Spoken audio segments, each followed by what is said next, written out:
These cauldrons are in season for St. Patty's Day, so I picked some of those up. Of course, plates and napkins always help set a table as long as they're kind of matching on theme and inexpensive. I'll usually pick them up. And then I wasn't planning on picking up this plastic tablecloth, but it looked really interesting, so I ended up doing it. And it matched this banner that I really liked because I needed something as kind of a backdrop. And kind of looking around online, it was like the least expensive. It still got kind of an overall vision done. These are some rub-on letters. And then I picked up a couple sticker books for like kids' favors, along with these like hollow fake 4-count of Harry Potter ones. And then the little ceramic clay pots here, I decided to put the Play-Doh inside of them to make little mandrake roots for like a little craft. I couldn't find any brown Play-Doh, so I ended up picking up some Model Magic at a craft store. And then just some other odds and ends to kind of get my brain pumping for some Harry Potter ideas. I decided really early on that I wanted to go all out for decorating the house. We've been stuck inside for quarantine, since last year, and my daughter has been distance learning, so she hasn't been going back to school. We're really just hanging out as a family. So I thought, why not make it extra special and spend a little bit of extra money than I would have normally spent and just kind of really set the scene. And I really did cut corners. As you can see, this is the flat sheet from my queen bed set. It is jersey, so it's kind of stretchy. So I just opened up a stapler, and after I tacked it up where I wanted it, I just started to staple it to fill in all of the little loose bits here, since jersey is kind of a stretchy material. And then you can see I put the happy birthday banner up with safety pins. And when I put the black plastic tablecloths into the roof, I made sure to leave extra room so that the edges would drape down and hide the imperfections of the top of the sheet. And it really did just all kind of come together. Here you can see kind of a quick table setup, just a kind of an idea and how the tablecloth looks.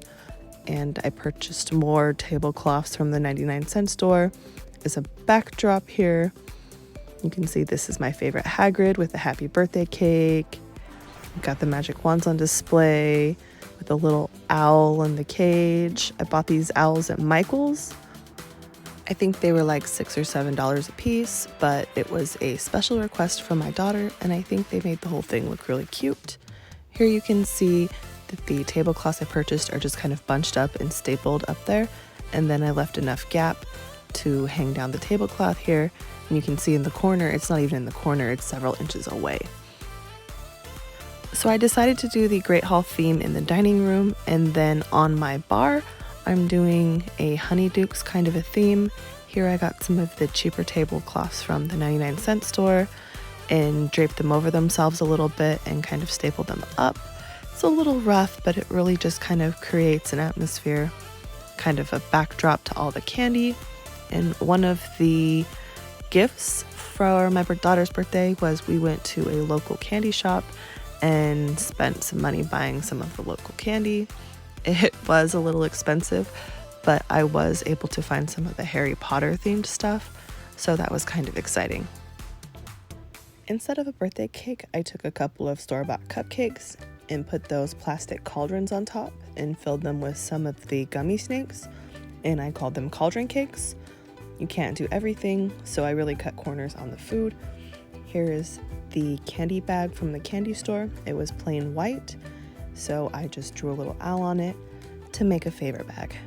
I also found these men's medium sweaters on clearance at Walmart for $5 a piece, so I picked some up as a party favor. And then I also found these pins from Hot Topic that have the Hogwarts house seal on them. They also had the individual houses if you wanted to do something like that.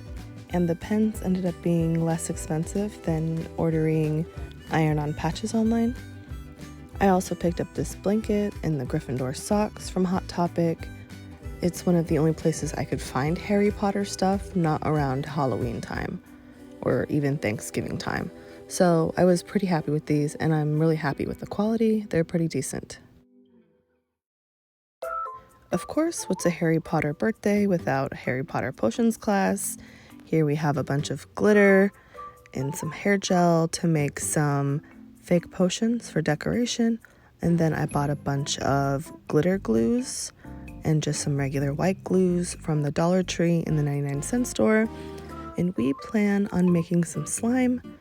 A couple of these empty jars here, and then this one I filled with some Halloween skulls.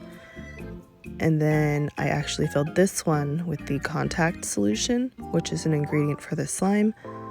Here it is. It comes in like 2 huge bottles from Target for reasonably cheap. And then I put baking soda in this jar. And then these jars just have water and food coloring in them. This one has less food coloring in it because we're going to use it to make the slime. And then this is just a little skull planter. These are pickled onions from my fridge and a bottle of wine, a little skull decoration, and then the little frogs I got from the Dollar Tree, and the giant spider, and the Venus flytrap, and the spider webs, and the skeleton are all from my Halloween stuff. Over here is all of the food coloring, a couple little cauldrons we're going to use for mixing bowls, and then I'm going to make a potion here with some cilantro in this jar, and then just some colored water. For the potions, I just looked up some general Harry Potter potions and about the colors they would be. This one is supposed to be the Liquid Luck potion. This Gorilla Glue is expired, and so I decided it would make a perfect potion so it doesn't go to waste. I just add a little bit of gold glitter to it, and the hair gel is called Monkey Boogers, so it's already yellow. And then I just mix it up and make the Liquid Luck potion. Another shortcut I took was not labeling the fake potions I made. I assumed that this one is just a jar of skulls. This one is the Liquid Luck. This one is the gillyweed. And you just kind of use your imagination. I plan on dumping all these out when I'm done with them. If I were trying to make something more permanent for Halloween, I would most likely label them. Here I'm just going to take some of these food jars. These are just left over from a syrup sampler, and I'm going to put in the chocolate milk to make a polyjuice potion that they will get to drink while they are making their slime.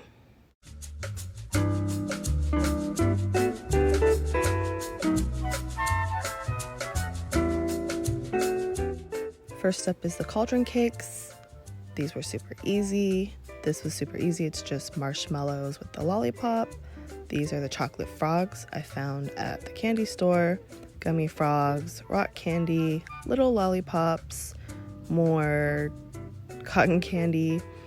I found these gummy creatures at the candy store. It's a 3-headed dog, a phoenix, and a tarantula. I filled this vase with cotton candy and another marshmallow lollipop I found at the 99-cent store, some plain licorice, a jar of gummies or marshmallows topped with lollipops, and then these are the every flavor beans I found at the candy store. The rope Christmas lights I got from Costco a couple years ago. They changed colors, and so I just picked the rainbow color and set them to flashing to kind of bring the whole visual together. I think the only thing that I would have changed if I had some extra time is I think I would definitely make a honeydew sign to put in the middle of the display right there. Now, another fun activity that was super easy to put together that I didn't realize would be so much fun was a divination class. I took some of these books that I found and then set up some white sage and some different teas, some incense and some crystals for a divinology class. Here is a birthday book. Each page is dedicated to a birthday. So it was really neat to be able to read my daughter's day for her birthday. It has things like lucky numbers, traits about your personality, and then things from the author's own insight. And then I've had this since I was a child. It is a glow-in-the-dark night sky book. So we got to see the early spring constellations. And then this was just kind of a neat little craft project that we did, is we put the ink on our hands and then traced the different lines to kind of see where they were.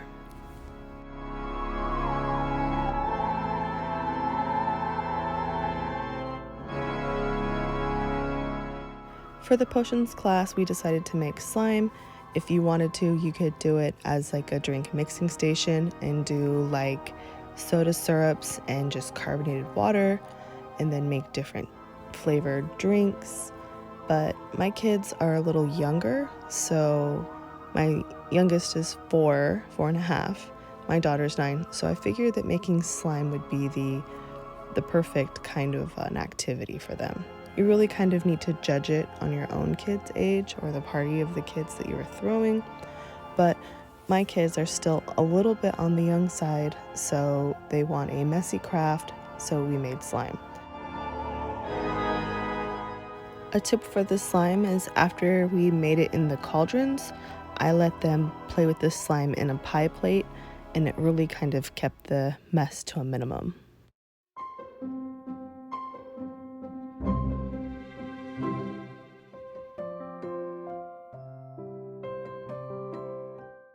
Because my kids are younger, I decided not to do like a great hall feast. They just kind of wanted pizza. I usually let my kids pick what they want to eat for special occasions. And of course, pizza is usually their go-to food. So I just got a couple take and bake pizzas to pop in the oven, and it was super simple. Some of the Harry Potter Advent Calendar Funko Pops that we got this year, I put on the shelf, and it really just kind of brought a little more character, and it turned out super cute. I found this keychain months ago, right after my daughter told me she wanted a Harry Potter birthday, and I knew it would be perfect. So I removed the keychain and I hung it from a piece of fishing line, and it is one of my daughter's favorite decorating pieces. So you'll definitely be seeing this again around Halloween or Christmas time.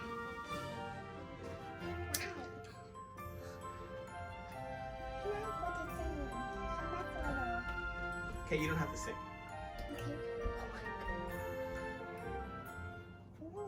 2, 3. Happy birthday to you. Happy birthday to you. Happy birthday, dear Evelyn. Happy birthday to you. Yay! And of course, no birthday is complete without seeing Grandma and Grandpa. So we ended up taking a trip on the weekend to go see them and have an outside barbecue and to do an outside herbology lesson.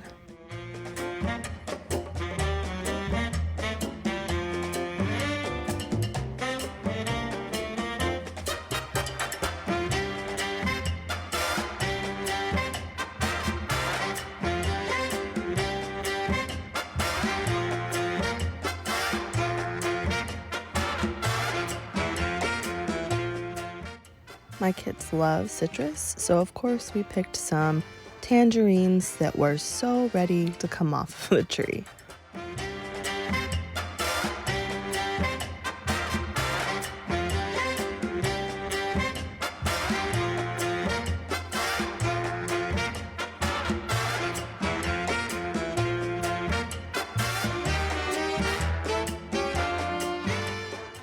It really is such a blessing to be able to spend some time outside, and it's also such a blessing to be able to teach my kids where food comes from. It's been a very, very wonderful day today.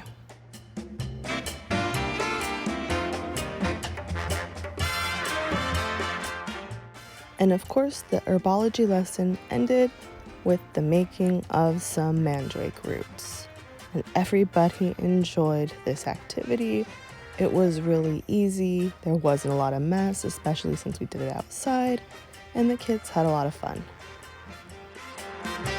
Thank you so much for watching. I really hope you enjoyed and that I gave you some ideas for your own Harry Potter party or just a party in general. Let me know what your favorite idea was down in the comments, and I hope to see you next time.